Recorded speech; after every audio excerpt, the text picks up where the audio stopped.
Okay, Marie, so if you'd like to do the intros for our speakers, that'd be great. Okay, well, thank you very much, David, and I'm really delighted to introduce both of our speakers today from the Centre for Teaching and Learning, University of Texas at Austin, Caitlin Farr Rodriguez and Matthew Russell.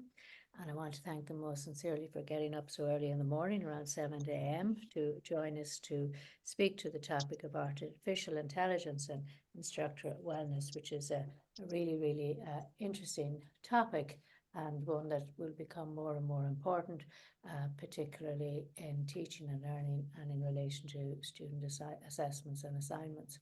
So Caitlin is an educational consultant at the University of Texas, Austin, as I said, and her research focuses on promoting both student and instructor engagement and wellness in and out of the classroom.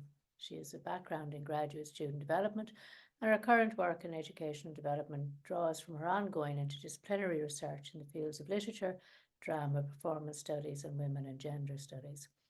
Caitlin has a passion for fostering growth in both instructors and students to support the ongoing development of a more human-centred, equity-focused learning experience, and her own teaching has been recognised at the University of Texas, Austin, at departmental and institutional level in terms of the English Department Outstanding Assistant Instructor Award, University of Texas at Austin, William S. Livingston Award for Outstanding Graduate Instructor of Record, and the College of Liberal Arts Dean's Distinguished Graduate. So we're really grateful that she has taken the time to join us today. And Matthew Russell is an education consultant in CTL and holds a PhD in comparative literature. And he works with faculty to support the use of technology in teaching and learning, as well as helping them design online and blended courses. He has developed a range of online instructional resources, and at his previous institution in the University of Wisconsin, Matthew was a blended and online course design consultant, lecturer in comparative literature, and founding co-director of the UWM Libraries Digital Humanities Lab, where he developed numerous digital humanities and archival projects.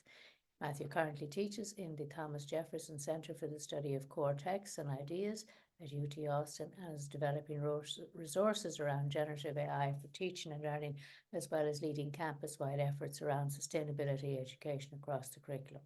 And he has presented at numerous conferences and workshops, published research, and has been awarded grants for the use of instructional technologies and strategies. So I want to thank you again both for concluding our webinar series for 23-24. This is our last one, and on a topic that is so interest to all of us. So thank you very much. I hand over. Yeah, thank you, Marie. It's a great pleasure to be here with you this afternoon to talk about something that I feel like is very much a part of our conversation at the university here at Texas and indeed across the world, thinking about ways in which we can begin approaching the use of AI and generative AI in the classroom and how that impacts our own role as instructional staff, academic staff, when it comes to working with our students. And so a lot of the things that we're talking about today, Caitlin and I, have to focus on that ampersand you see in front of you between artificial intelligence and instructional wellness. I mean, how do these things cohere in the future with the technology that really is very much going to be a part of the future? So I think what we'll share is a few of the ideas that we've been developing here, some research directions that we'll be exploring. And we look forward to any comments and feedback from you, because this is an area, I think, again, that we're all learning about, and the best way to move forward is together, I think. So very pleased to be here. So our agenda today, Caitlin, if you'll permit me, I'll just go forward a little bit here with the discussion. Introductions, and thank you again, Marie. We sound so accomplished. I hope we have something worth sharing with you this morning and this afternoon.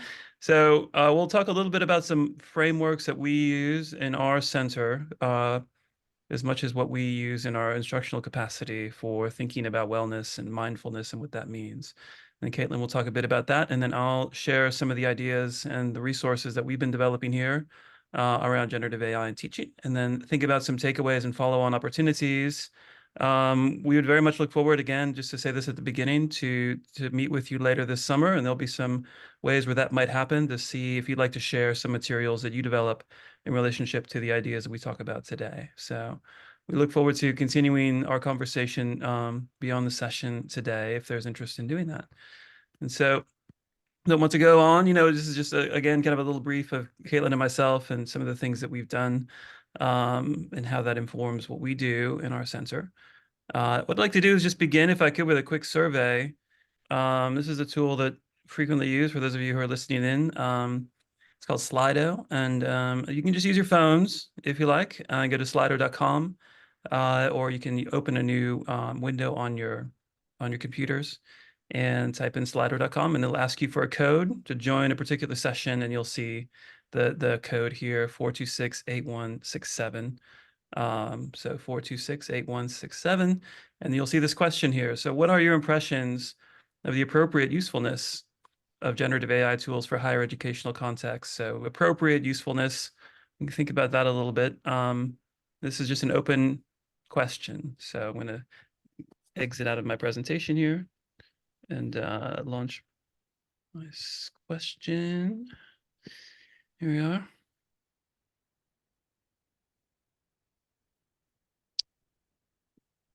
A double-edged weapon, indeed.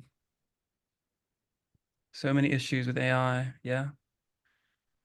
Appropriate will differ depending on discipline instructor. There you go. Now you know why I put that little speed bump into my question.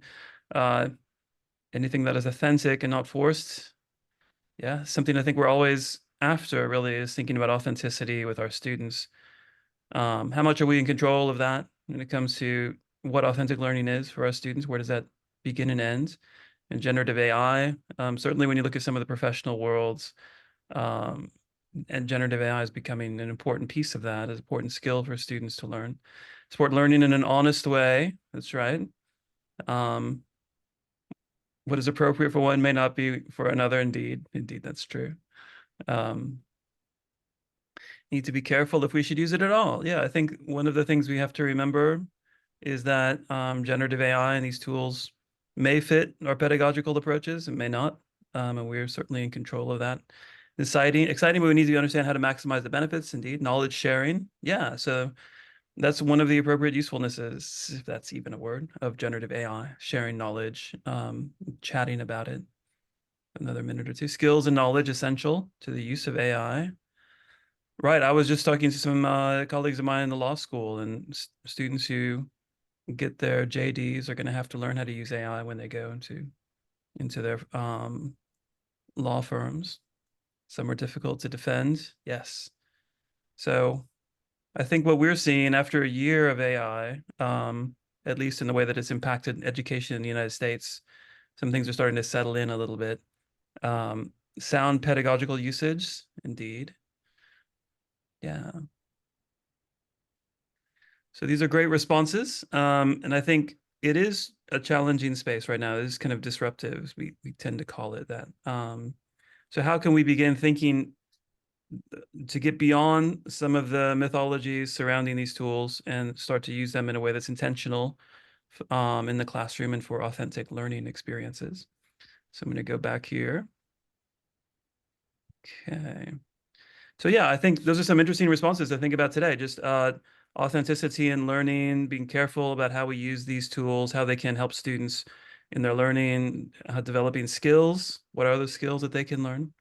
So those are good ways to begin, kind of just begin approaching. If I have one question I was going to ask if you have used these tools or not, but we'll talk about that a little bit today as well. All right, I'm going to turn it over to Caitlin to get us started. Thank you so much, Matt, and thank you again for having us today. As Matt mentioned, we're really interested in exploring the intersection this afternoon between instructor wellness and AI. And so I'd like to give us a little bit of a foundation for how we will be discussing wellness. This is possibly a term that you're more familiar with depending on your discipline or whether or not you already engage in certain mindfulness practices. But for today's purposes, when we discuss wellness, we're thinking of it as a multifaceted balance or equilibrium among different parts of our health. And this collection that I've curated here for us today is drawn from research in several different fields, often in very high stress, busy fields that range from veterinary medicine to higher education. So just for accessibility, I'd like to take a moment and walk us through this slide. You're welcome to follow along either on the right-hand part of the slide if you prefer to look at the infographic visual, or the left-hand side. I'll be reading out the different facets of health that we're thinking about when we want to enhance our wellness. So we have physical, intellectual, emotional, social, spiritual, or ethical, right? That's an interchangeable term depending on which one seems like it works best for you. Same for vocational and occupational, financial and environmental. And already based on what you all have shared in the Slido poll, it seems like you're thinking, right, about some of the intellectual, ethical applications that might be coming up with artificial intelligence.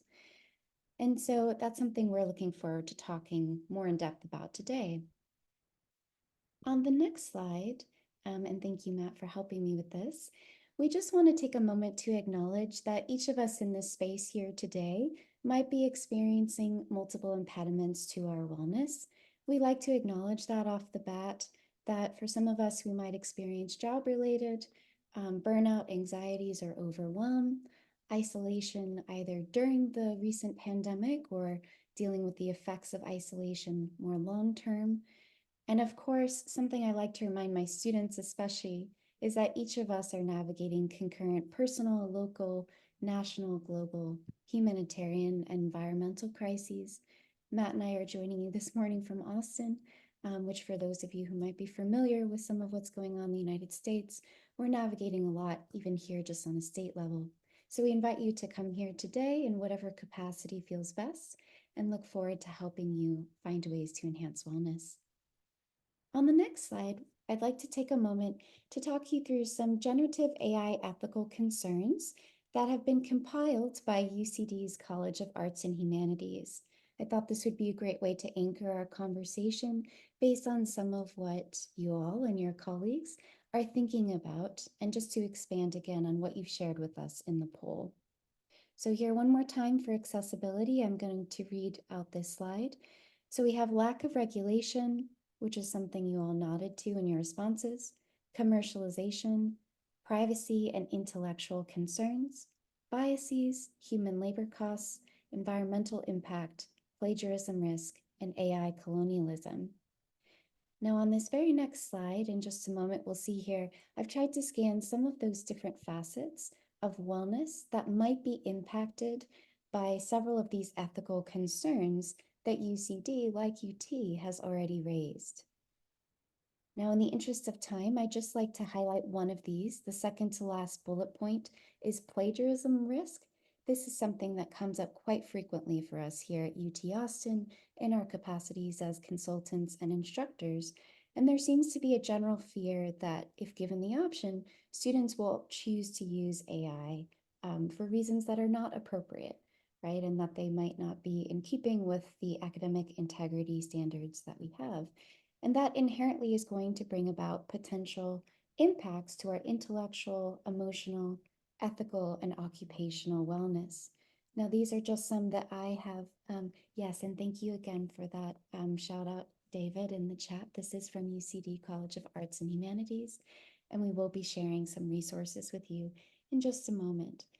But yeah, so before I go ahead and hand things over to Matt, who's going to be talking us through some of the generative AI tools that you may use in educational spaces now or in the future, I just wanted to take a moment to highlight and acknowledge here that fears about AI and how it is used or could be used might already be impacting your wellness. And so I wanted to make us aware of this as a framing to our subsequent conversation before we come back to talk about possible next steps you can take with wellness in mind. So with that, I'm going to hand things back over to Matt. All right, thank you, Caitlin. So I think it is really important. One of the concepts that we frequently talk about with our colleagues at UT is kind of the invisible labor that we all have to engage in to stay current with what's happening in our administrative circles at the university, as much as what's happening beyond our walls and new tools that are emerging.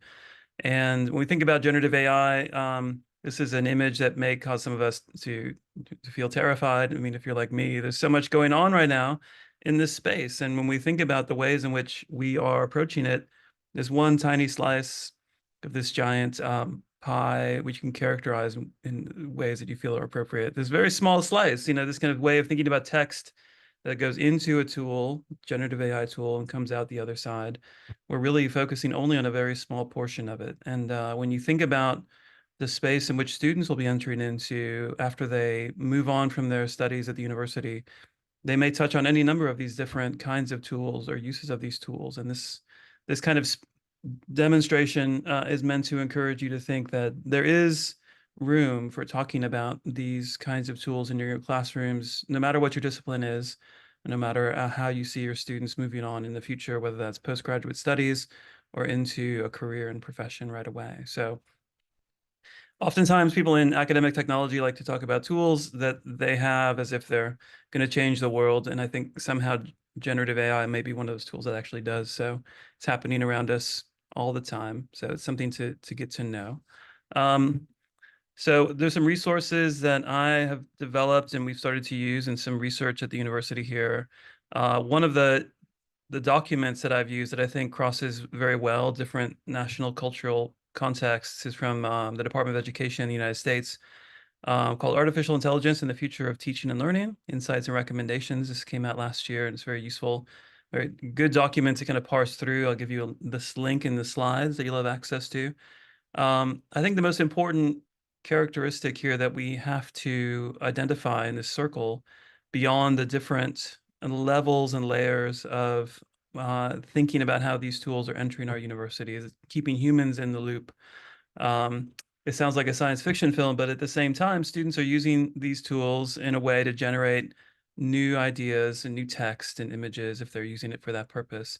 But when we are working with our students, we have to find ways to continue to draw them into conversations with us and with each other, with the content of the classes that they're within. So what we want to talk about today is keeping humans in the loop when it comes to how students are learning. So a few of the guiding questions we're thinking about what we might call the value proposition. So why would we want to use generative AI tools comes from this document as well. So is teacherly focus? Is it improving our day-to-day work? Are teachers experiencing benefits and more ability to focus to effectively teach their students? Is there a question that we're worried about when it comes to innovation fatigue? I'm sorry, my image here on the screen is covering up some of the text. Are we preventing new responsibilities and workload from being shifted to teachers that negates the benefits? So any discussion we have of new tools and innovation has to be balanced by what we expect our colleagues to learn. Is this tool providing teachers more insights into their students' abilities to develop strengths and protecting their privacy? The teachers have oversight for these systems for their learners. So this is something we're very concerned about here. How do we introduce something into the instructional space while ensuring that it's an ethical tool that's not making students become at risk for things that they're sharing? Once again, privacy, are they using to support teachers and protect against surveillance? So something that we're very concerned about at our university too. How much of the classroom space is determined by what the instructor wishes to happen? And then finally, decision-making. So how much voice and power do faculty have to determine what tools are being used in the classroom? And for us today, these are all very important questions to parse out. But I want to have this teacherly focus today. Is this helping us in our day-to-day work with students? Are we given more ability to focus and effectively teach our students through the context of these tools? And one thing we've been doing a lot of this year is simply educating our colleagues around what these tools are capable of. So in many ways, our students still tend to think of generative AI as a kind of the equivalent of an internet search. I should be able to find something through the use of ChatGPT. But really, generative AI is not an internet search. It's about creating something through an algorithm. The students tend to think of as something that's being told to them. And so if they say, what is this idea? Provide some text for me around this concept, or I'm curious about this way of thinking. It's different than putting that into Google. You know, it's something that provides more context and documenting of the process of learning as opposed to simply giving students something that they're looking for. So when we start thinking about this as a tool, something that's new, we should think of it as something that can document a process of our students learning, and helping them do things on their own a little bit that perhaps might be challenging for us when it comes to the time we can devote to working with them individually. So generative AI tools in ChatGPT, for example, they're designed to mimic human writing because it's trained on billions and billions of words. So these algorithms are used to mimic human writing and to be presented in a certain kind of way with a certain kind of tone. It works a lot like autocomplete when we think about different kinds of generative AI tools, predicting what words have a higher probability. So there's nobody at the other end of the telephone telling you a response to, giving you a response to your question. It's simply if you ask a certain question, the algorithm decides, well, these words probably go together in response to what you're asking me. So there's no agency in these tools. There's no author. It's simply giving you something that looks like something that may be an appropriate response based on how it's trained itself. All of that said, in our questions about AI hallucination, that there are things that aren't factually correct in coming back to us, those are areas where we're concerned about plagiarism and authenticity in learning.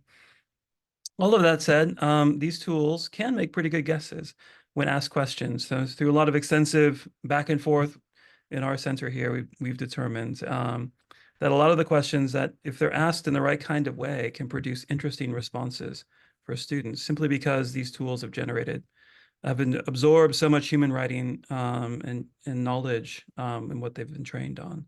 So there is a role to play in learning here. So when we look at its relationship to teaching and learning, generative AI kind of fits within a certain category. There's assistive AI, which allows students to kind of polish up a sentence. There's adaptive AI, which is a little bit more on the horizon. But generative AI, knowing what it is and what it can produce, is the first way of imagining its utility for us. So there's lots of different tools that are out there that we've been exploring. There's ChatGPT, of course. There's GPT Turbo. Bing is a tool that we can all use. Copilot. This is something that we use at our university through Microsoft. Claude provides another tool. And then there's software that's out there by third-party vendors like Grammarly that we use. We're piloting this this year too. So trying to have something that's a signature project that's helping us move forward and thinking about how these tools are going to help us in the long run design good learning environments for our students. So defining policies for us, we've spent a lot of time over the last year, again, deciding how these can be used in an appropriate way. Our policy at the university right now requires that any tool that students use or that we support or we recommend doesn't retain user data. So if a student enters in information, it should be something that is not retained by the tool itself. So if they ask a question about a particular topic they're exploring or research they're doing, ChatGPT doesn't keep that data to continue to train on it. We're not giving away student data. So that's part of our policy. And working with a tool like Grammarly right now and Microsoft Copilot, they have these built-in protections so students don't inadvertently share information that they shouldn't. And we're still building in a little bit to our work with Copilot, a generative AI tool, not to allow it to ingest confidential university data. So we have a page I'll show you that talks about, for us in the United States, FERPA data, HIPAA data, IRB information, so individual research done by faculty with human subjects. These aren't included or absorbed into the tool that we're using. So it's something that we're starting to establish as part of the playing field. So the main policies that we have at our university are these three when it comes to what we can and cannot do with these tools. So for the most part, we're allowing faculty to use these tools if they want to in the classroom with their students, as long as it's not something that's being done outside of the instructor's purview or completing work in toto, in the sense students aren't just completely generating their work through the use of generative AI tools. So faculty have some ability to determine what that means for them in their teaching. And some faculty are asking students to do a lot with generative AI. Some are doing a little bit, but we're providing them some kind of guidelines within which they can determine what's appropriate or not. Another one of our policies at UT is we don't want these tools to be used to create non-public instructional materials. That simply means that if faculty create a lecture on a particular subject, that's their intellectual property at our university. So tools can't be used to create something that then becomes affiliated with the faculty or academic staff. So that's one of the things we don't allow to happen. And then finally, these tools can't be used to grade, directly assess the quality of student work. That's something that it can do in many ways. You could upload a paper to ChatGPT and ask the tool to say, what grade would you give this? Or how would you score it if I have this rubric associated with it? So these are very sophisticated tools. But because of our needs to have grading be transparent in terms of the work of the faculty or academic staff, we can't use it for grading. We can use it to generate feedback for students. So if you upload some drafts of essays and you say, what are some common characteristics across these essays? It could be that ChatGPT or Copilot gives you some recommendations, but not for directly providing an assessment score. So that's something that we have decided as our essential elements to kind of guide our colleagues in the use of these tools. We've developed some resources that we're happy to share with you. So I'll provide a link to this. You can also see here in the presentation an email, a URL for some recommendations that we have, 5 things to know about ChatGPT. So designing things for your courses, some sample interactions that you can have with your students. And there's another link to a toolkit that I've recently published that's a very deep dive indeed into a lot of these areas that I'm talking about today, from definition of these tools to policies, course design recommendations we'll talk about today a little bit too, and assignments, and then finally assessment. One thing to bear in mind, we went through this quite a bit in early days about thinking, how could we use Canvas to have a kind of ChatGPT checkers built into student submissions. And we decided to turn that off, as a matter of fact, when it came to identifying students' work as being more likely created by generative AI, because the tools that we were using to check student submissions were not completely accurate in determining whether or not it was produced by one of these tools or not. So as much as these tools are very sophisticated, the ability to check whether or not something is or isn't generative AI and talking to your students about it we're still just kind of deciding how we want to approach that. But there certainly are tools out there to help you find out whether or not something is likely to have been generated by a generative AI algorithm. And I'll have some links there in my Canvas course. So essentially, when you think about interacting with ChatGPT, here's an example. You ask a question, list 5 things a first-year postgraduate student might say after their first week studying at the university. Here are 5 things in different voices.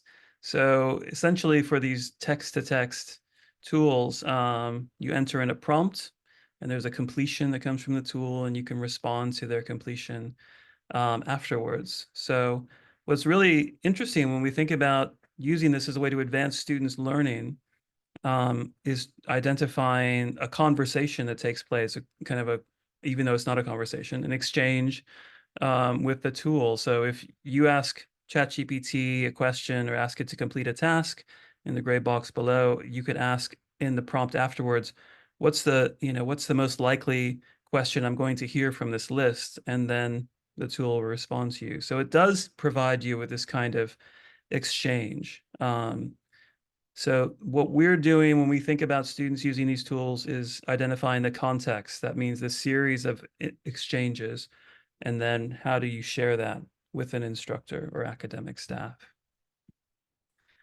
Something I've been doing quite a bit in my work at the university is coming up with templates that we recommend that faculty use so that when students are using a generative AI tool like ChatGPT, I'm kind of guiding them in what I would like them to ask, how they should ask it, and then what they would exchange back with me. So having authentic learning, as we talked about in our Slido response earlier, authentic learning means students are doing things that I'm aware of and that they're willing to share with me, and developing a conversation around what they are learning as much as how they're learning. So a prompt that we came up with, and I've seen it at a few universities now, it's called RTRI. So it's coming up with some templates that students could use, formulating a way to learn through interacting with generative AI. This one is RTRI, role, task, requirements, and instructions. So I would tell ChatGPT in a prompt all of these different components of a particular exchange that they are wanting to have with the tool, and then reporting back what they were able to do in discussing or having an exchange with the tool. So what does that mean? What is RTRI? So the idea here is that students are doing something, I'm aware of what they're doing based on a conversation with me. They turn to the tool, they use it in this way, and come back and talk to me about it. So a good example, I have lots of examples on my Canvas course site. This is about kind of making connections, so involving some real world examples and how students may use this tool. So on the right, you can see I put in at the top white box this prompt right here, which is based on that RTRI model. So I have the role, I said act as an expert tutor in psychology.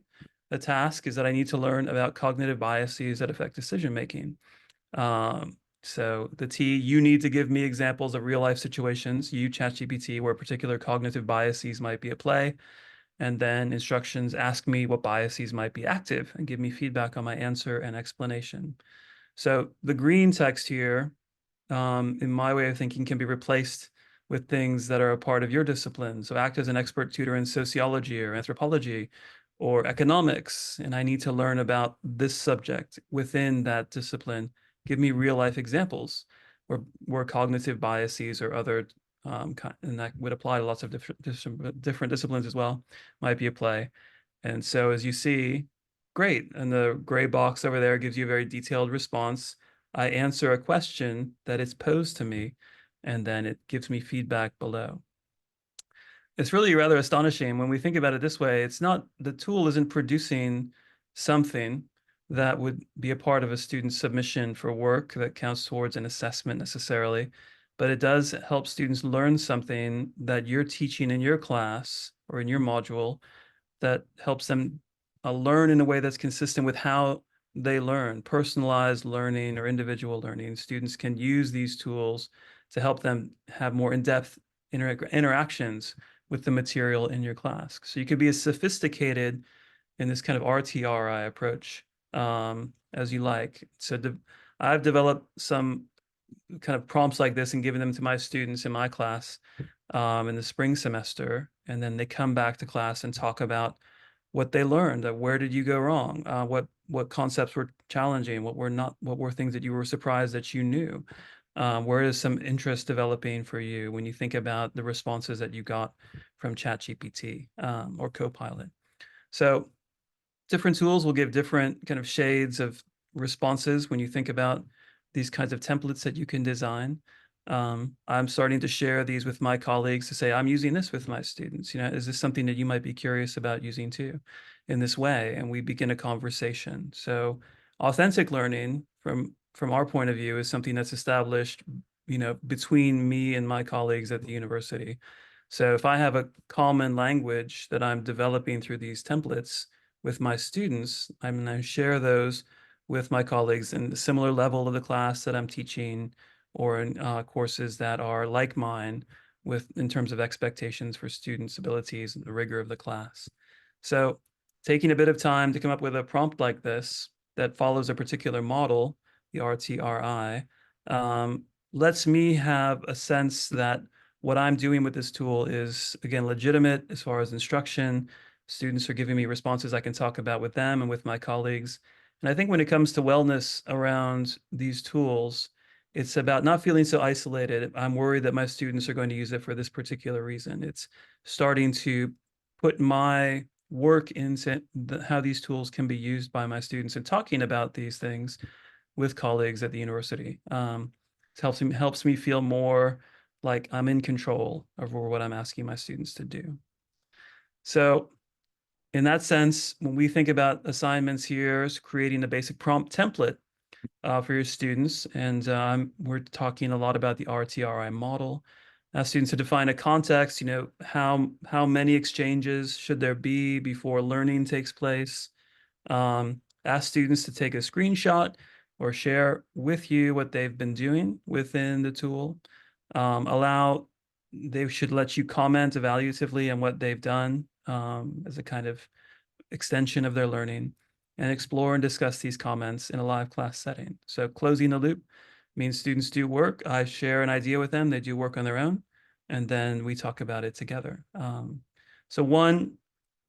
This is in my class, I was teaching on epic literature last spring, and I asked students to ask a question to Grammarly, which is a ChatGPT tool, and they got this in the response in black was what they got back from the tool, and it's very general and kind of lifeless. When you think of the writing, it doesn't feel like a human being wrote it because a human being didn't. And students in the blue, they entered their evaluation of what they received, and we talk about it then. So I'm asking them to share what they received from the tool, talk about it, and then this ultimately furnished the beginning of their topics and themes for their work at the end of the semester. There's some tools that allow you to kind of export a conversation. So you see here, I asked a GPT tool, can you explain greenwashing? And there's some really interesting tools that we could talk about later with you if you're that are about annotating output from these tools. One we use at the university, it's a free tool, it's called Perusal. So you see on the right, students shared with me an exchange they had with a tool about greenwashing, and I have annotations on the side like, oh, that's really interesting. How could we begin thinking about going deeper in our exploration of this concept, greenwashing, in different contexts? Finally, another framework that I use in thinking about evaluating students' output from these tools is lateral thinking. There's a great resource that I've been using a lot from Stanford University. How do students get output from a particular tool and put them in context with different sources of information that they're looking at, whether that's from the library or from other websites or for discussions with their colleagues or at other classes. So putting something that seems to be authentic and legitimate from a ChatGPT tool, and then putting that into conversation with other kind of texts or journal articles that are talking about the same subject. So putting that output into conversation with other forms of other sources that students are looking at are things that we've been talking about here. I'm not going to go over this. I don't have too much time. I'll let you read this. This is cognitive offloading and generative AI. This is kind of next level thinking about how these tools can accomplish lots of research tasks. So I'm going to let you read that in the post. Pause here if you like and read it. But just thinking about how we can allocate certain kinds of learning to these generative AI tools. Okay. So overall, before I hand back to Caitlin, just kind of going over again what I just went through fairly quickly, is this improving the quality of educators' day-to-day work? What we want to do at our university is talk about where and when these tools may be applicable to learning, define the tenor of conversation on campus, so we're all talking about the same tools and the same language, articulate policies that make teachers feel secure and supported. And we're trying to do that in conjunction with our Internet Security Office. Develop resources that help teachers kind of begin using these tools in a way that's appropriate. So that's the templates that I put together and modeling best practices. Consider what students can do and can't do with these tools, and then focus on working with students in a more creative, in-depth fashion. If they're using them to research, how can you then begin help students having more in-depth conversations based on what they discover? And then finally, offer opportunities and safe spaces to talk about any concerns that they have, so that if they do see things happening in their classroom with these tools that are inappropriate, how they expect students to learn, make sure that instructors know where to go and who to talk to if they have any issues arise. Okay, so it's kind of quickly going through some possibilities. I'll turn it over to Caitlin now to think about course design. Thank you so much, Matt, for sharing those examples, especially from your classroom. That was really illuminating. I'd like to take a few moments before we have time for Q&A to continue to build on what Matt has shared and offer you all some possibilities to consider in terms of next steps as you prioritize your wellness and considering how you might apply generative AI in course design or course facilitation. And I'd just like to take a moment to quickly frame what I'm about to share in light of what we discussed at the beginning of today's session. If we understand wellness as something that comes from our habits, it is therefore action-oriented, right? So actions we can take, we can stop, we can reduce or change in some way to enhance our wellness. And so with that in mind, I'd like to also acknowledge that to reduce overwhelm, I want to encourage you to think about just one of the following next steps or recommendations you can take over the course of the summer or the next academic year in order to prioritize your wellness without trying to get too much into what do I need to apply, how much can I do, and how quickly can I do it. So with this first slide, I'd like to amplify another tool that comes from UCD's College of Arts and Humanities. I find this to be a really helpful visual. It's a traditional stoplight, red, yellow, green stoplight that you can see on the left-hand side of the slide. And this is a very useful framework that you can use as you sit down to revisit your syllabi. And here's how it works if it's unfamiliar to you. You'll look at each assignment or assessment and then designate whether it's a red, yellow, or green activity for AI. Essentially, red means you're going to let students know that there are no appropriate circumstances under which they can use generative AI. So perhaps AI would be in conflict with the learning outcomes or intentions of that assignment. Yellow means that there are appropriate circumstances, but that you have outlined that as the instructor or that students should come to you for approval. And green would mean that you give students the opportunity to use generative AI, that you trust their judgment to explore, as long as they are, of course, within academic integrity guidelines. So this is one possible next step that you might take as you revisit or create syllabi for coming terms. On the next slide, I'm going to offer a few other suggestions that are related to course design.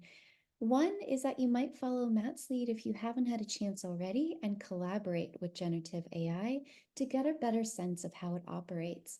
In many cases, our wellness, especially as it relates to our occupational or intellectual pursuits, is enhanced when we have a greater understanding about certain tools that we can use. Now, Google Gemini it's my understanding that you should be able to access it through UCD account. And here's one example of what you might do. You can input an existing assessment prompt from a syllabus, ask Gemini as a collaborator to refine the language and scope of that prompt with you. So this would be sort of like working with a peer where you can ask for clarity and feedback about the way that you're asking questions and whether or not that might be clear to your target audience. You might also ask Gemini to draft an essay as an undergraduate or postgraduate student in response to that prompt so that you can start to anticipate what students might return to you. A different example of a way you could collaborate with Google Gemini would be to ask it to draft a new prompt based on provided information that you do have. So perhaps a rubric or list of expectations, the learning goals for your module, key themes that you'd like to prioritize over the course of the term. I've had colleagues let us know that this is a really helpful way to get over that writer's block, right? Maybe if you've been sitting with your syllabus for a while, you're starting to feel a bit of fatigue about generating prompts. This is a great way, right, to enhance your wellness while still working towards your goals in revising your course.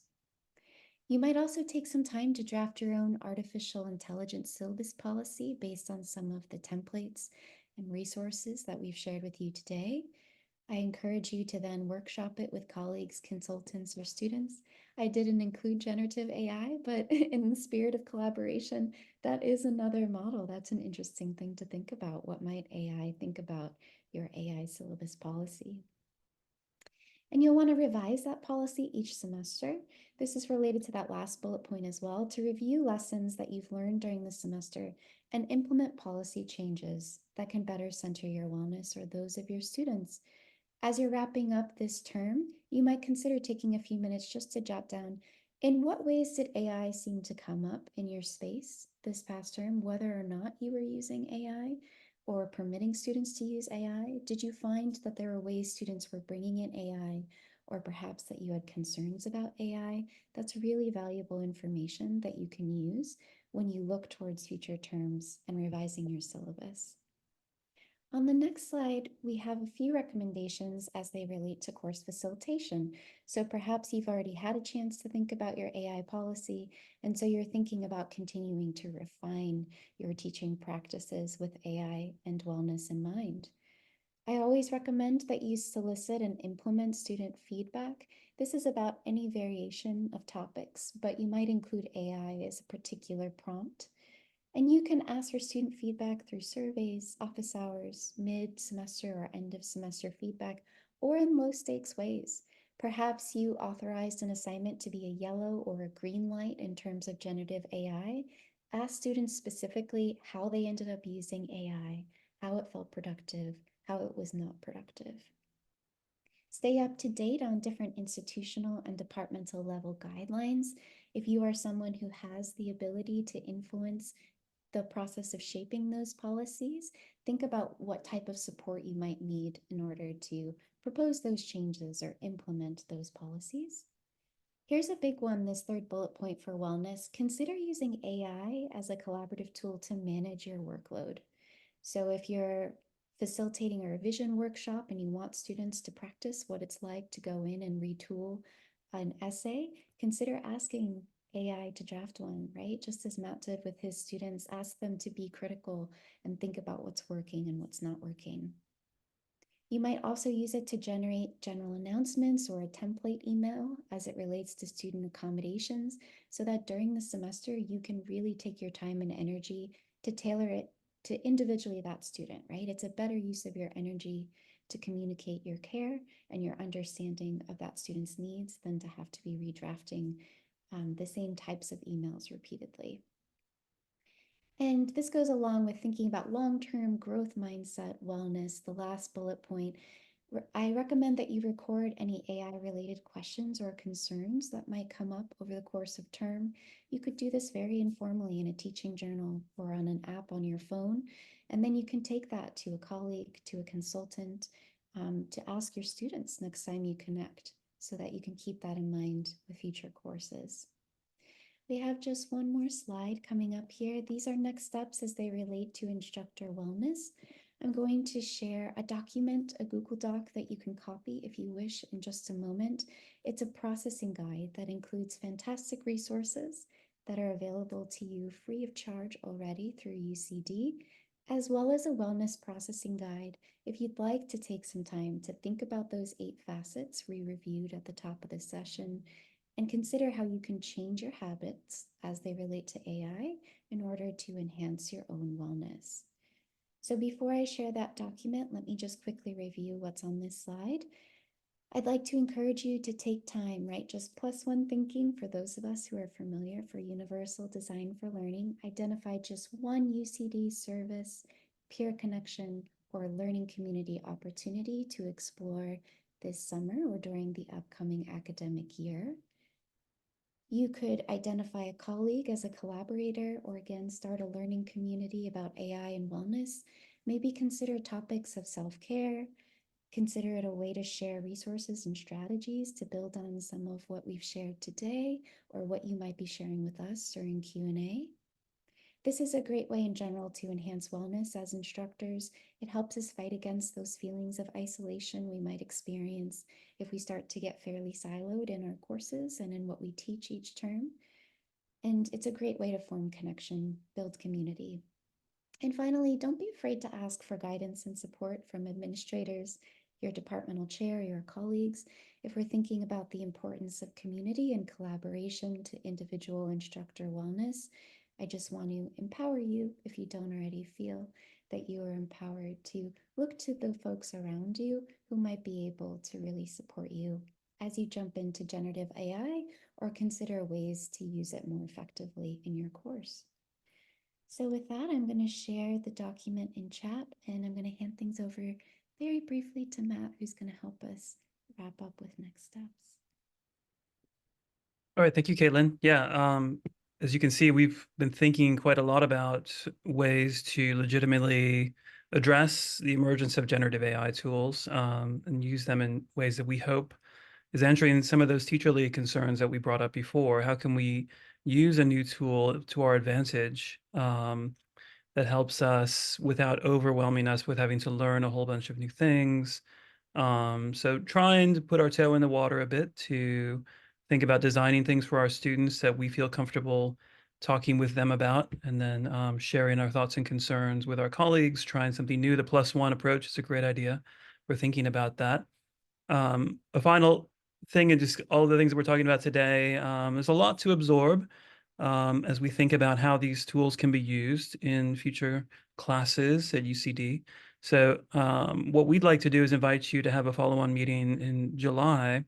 This is in the context of a webinar we're providing you today, but it's also, we want to continue to have conversations with you, and it helps us learn as much as it might help you advance in the way you think about using these tools. So if you want to, we'll be sharing with David and Lise in the center and UCD some more information based on the links that you see in this presentation, and opportunities to submit some ideas that you may be interested in pursuing or using in your classes, or how you think about constructing the context for teaching that involves these tools, whether it's generating new materials or refining old ones. So using some of these resources at UCD, with discussing them with your colleagues, what would be an appropriate way to use that in the context of AI and teaching and learning. Maybe thinking about something for your syllabus statements on using AI. So like we said, we have different ways of articulating that at UT, as do you at UCD, from the stoplight that Caitlin shared from Arts and Humanities. And then thinking about some learning outcomes from the modules. What are some content opportunities to use AI for students to learn more in depth? What are some skills they could learn, whether it's critical or creative thinking or problem solving, that they could advance using these tools as well in a way that makes sense to you as an instructor. So we invite that opportunity in a couple months to meet up again, continue exploring some of these options. But with that, I want to have a few moments here for some Q&A. So I'm going to stop sharing my screen. We're really so thrilled to have the chance to talk with you all today about some of the things that we're developing and talking about with our colleagues at UT. We learned so much by presenting some of these concepts with our colleagues, and we hope you've had the chance to think about this a little bit this afternoon as well. But we'd like to hear what you have to say. So if there are questions, David, in the chat, I'm going to turn off my share screen now, and we are very much open and look forward to having a conversation about some of the things that we presented. Thank you so much, guys, Matthew and Caitlin. Thank you so much. Are there any questions from the floor? Would anyone like to